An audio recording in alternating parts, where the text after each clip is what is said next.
Hi guys, it's Jane from Makeovan, and today we're going to talk about Treebeard and the ants. In this video, we'll talk about the important role that the ants play in the war against the Dark Lord. We'll also talk about the horrors of industry and Tolkien's admiration for nature and for growing things.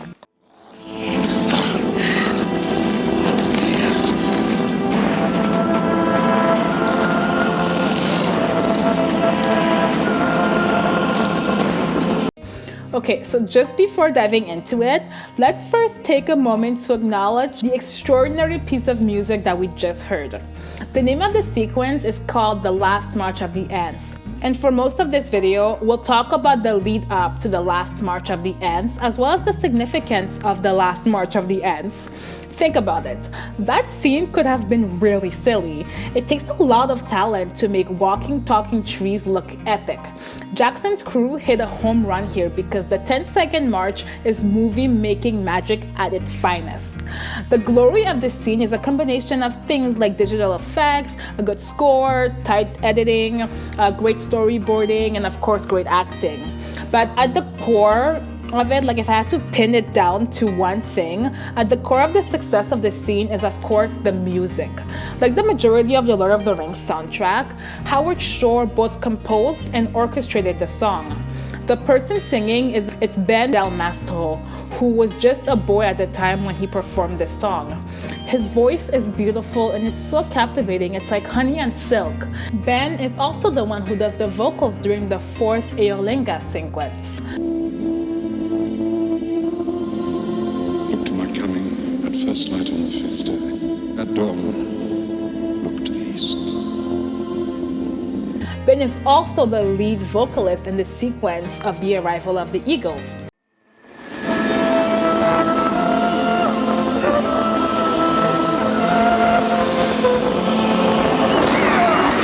Another time that we hear Ben is when he's singing Mithrandir's song when Gandalf arrives and saves Faramir and company from the Nazgul.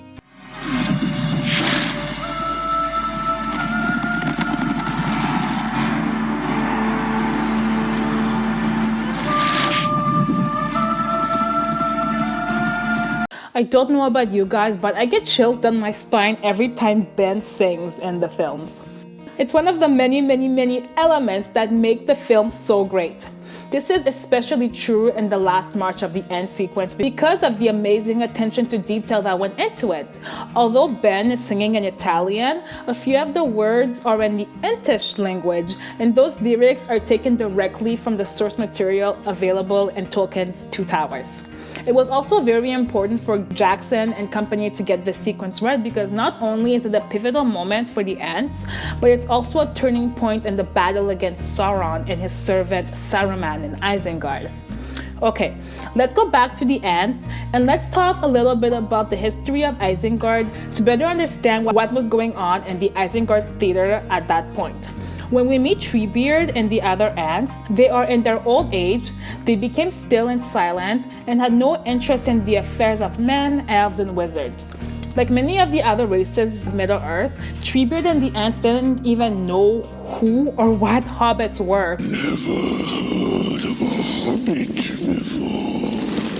But took a liking to Merry and Pippin because Merry and Pippin were simple folks who, first of all, were interested in hearing his stories, and more importantly, hobbits respected nature.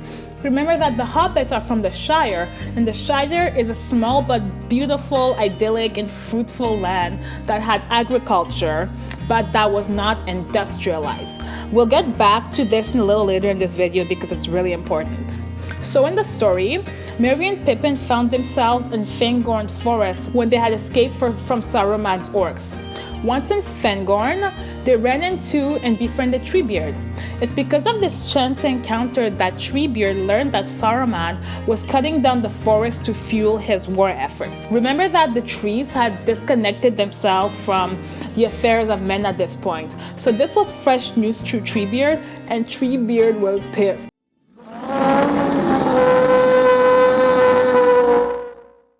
What Treebeard did next was that he called all the ants together, and after a few days of deliberation, they decided to attack Isengard.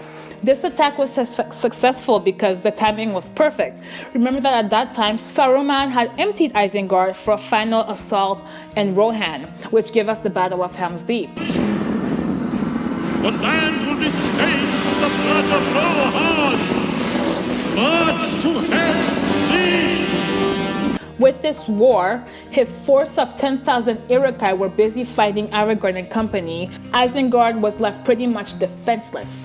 Now, in the films, it's Merry and Pippin who convinced Treebeard to attack Isengard, but in the books, things play out differently. Treebeard and the other Ents didn't need much convincing because Saruman had crossed the line. His army of orcs were cutting down large numbers of their trees at an alarming rate. Two things are important here. First, in the eyes of the Ents, Saruman was killing living creatures. Remember that Ents are walking, living, talking creatures because a long time ago, the elves had taught them how to speak. I am no tree. I am an ant. We get some information on their backstory in the Valaquenta. The Valaquenta is the second part of the Silmarillion. The Silmarillion is the primary source for Middle-earth prehistory, if you will. What we learn in the Valaquenta is that Ents are the shepherds of trees, and when they were taught how to speak, knowing how to speak simultaneously cured them from their dumbness.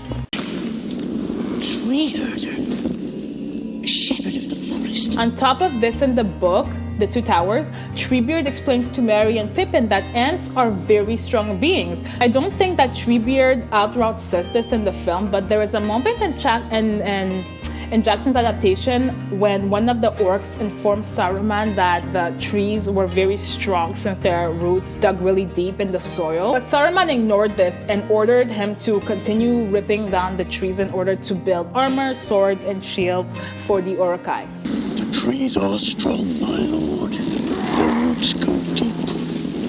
Rip them all down. When Treebeard and the Ents destroy Isengard, we also see firsthand how strong they are. Tolkien tells us that although Ents will only use their strength when they are provoked, when Ents are pissed off, Ents are capable of tearing apart rock and stone. When Tolkien describes the flooding of Isengard in the books, and we see this in the film as well, the Ents are tossing great slabs of stone about and ripping down the walls. The comparison we get from Tolkien is that the walls of Isengard were like bread crust to the Ents, so it was pretty easy for them to tear through the walls. Tolkien also explains that their bark-like skin and flesh makes it difficult to harm them even with axes, and a single punch from an Ent, or a kick as we see in the film, can kill an enemy. To better understand how strong Ents are, it also helps to know that they were stronger than trolls. Trolls were created by Morgoth as the dark side equivalent to Ents. Although Morgoth tried his best, his evil trolls were never as strong as our Ents. Ents and trolls are comparable to elves and orcs. Remember that orcs were Morgoth's equivalent to elves. Orcs were once elves that were tortured and corrupted by Morgoth as a way to both mock the elves and as a way of erecting a huge army. So, not only are Ents strong and powerful beings, they are living things who are on the side of good.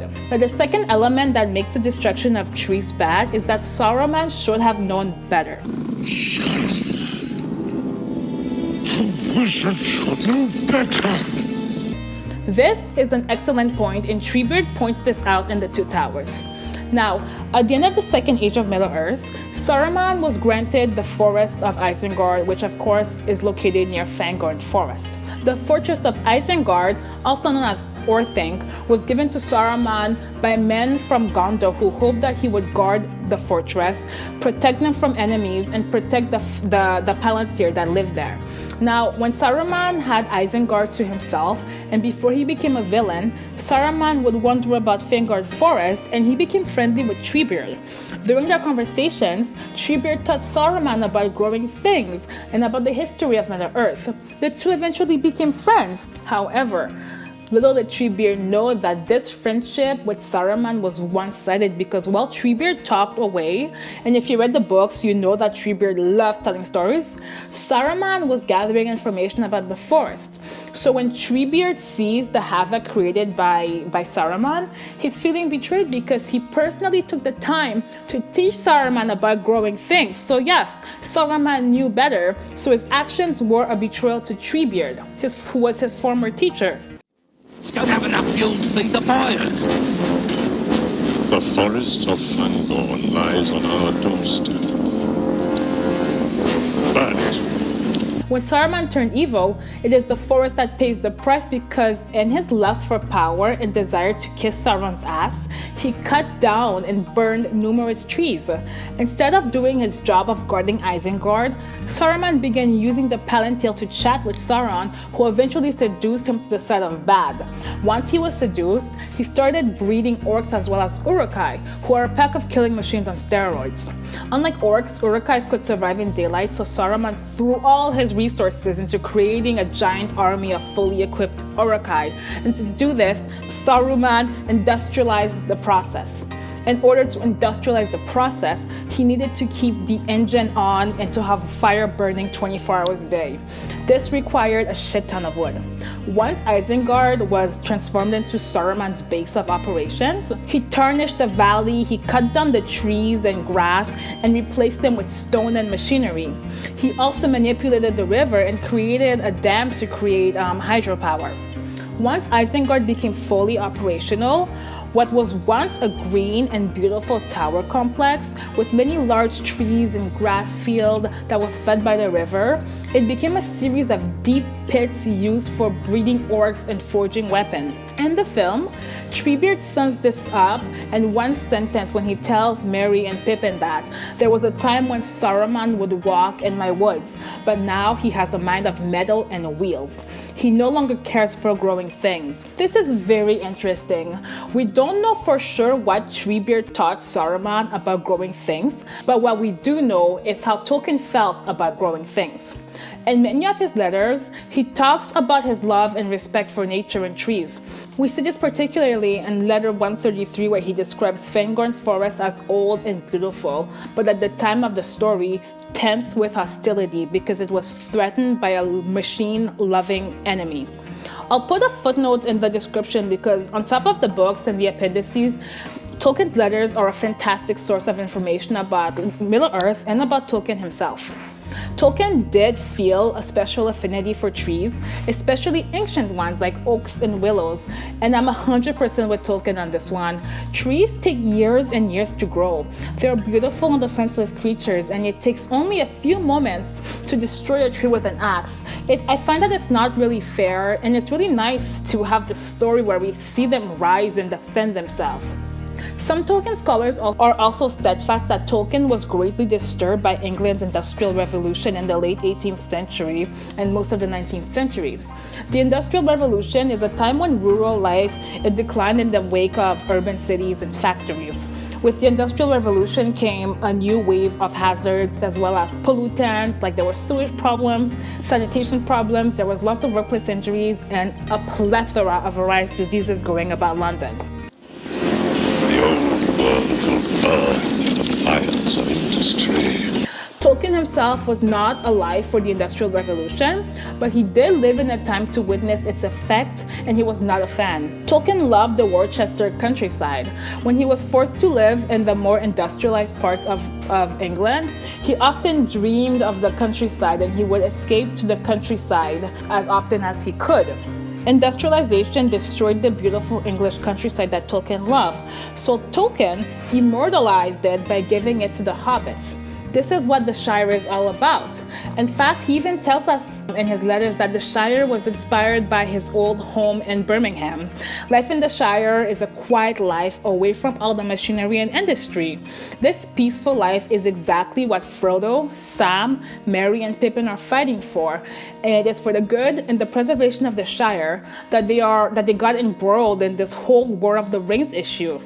The story of the Lord of the Rings, it's a lot of bad things and a lot of bad guys, and there are a lot of people moving around, there's lots of pieces going around, and it's really easy to lose sight of the underlying narrative.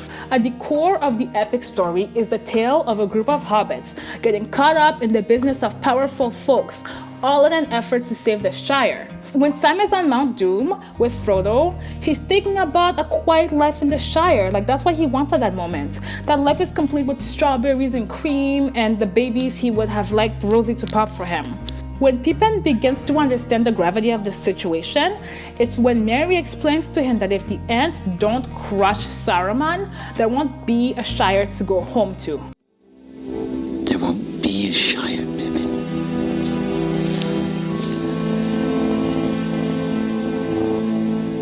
Isengard represented the Industrial Revolution, but it also represents Tolkien's hatred for technology because industrialization produced guns. As a veteran in World War I, Tolkien fought in trench warfare, and there was nothing glorious about it.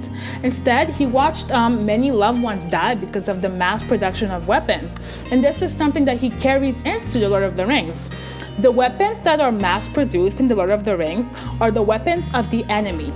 Our heroes, on the other hand, do not use dynamite or mass-produced weapons. Instead, they are defending themselves with carefully crafted tools and equipment. Many of these tools are crafted with care and the skills of the elves. Others are heirlooms that represent family history and memories that pass down through the generations. As for the ants, when they took care of Isengard, Tolkien tells us that although they hurled stones, they did not use any of the weapons crafted by Isengard. The ants never used the weapons created by evil in their fight against Isengard, and that makes them all the more respectable.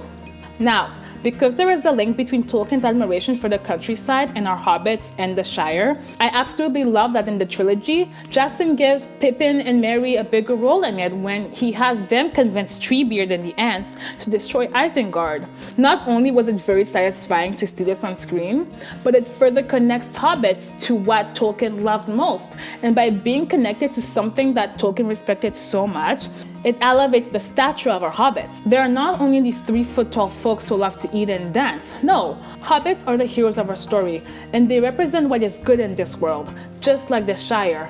And just like Sam said, it's worth fighting for. There was a time in my life, and this is back in the days when I was a preteen, and I would watch Lord of the Rings almost every day after school. And also about a decade ago when I was a teenager, I used to fast forward through all of the Treebeard scenes. Shame on me. I'm thrilled to report that ever since I read the books, and even more so now that I'm reading part 2, that I've read part 2 of the Silmarillion, the Valaquenta, I can't get enough of the Treebeard sequences. I hope you will as well during your next Lord of the Rings marathon. Okay, that's it for today. I hope I left you all with a little bit more admiration for Treebeard. Let me know your thoughts in the comments, and if you wish, like this video and subscribe to my channel. It really does help. Farewell!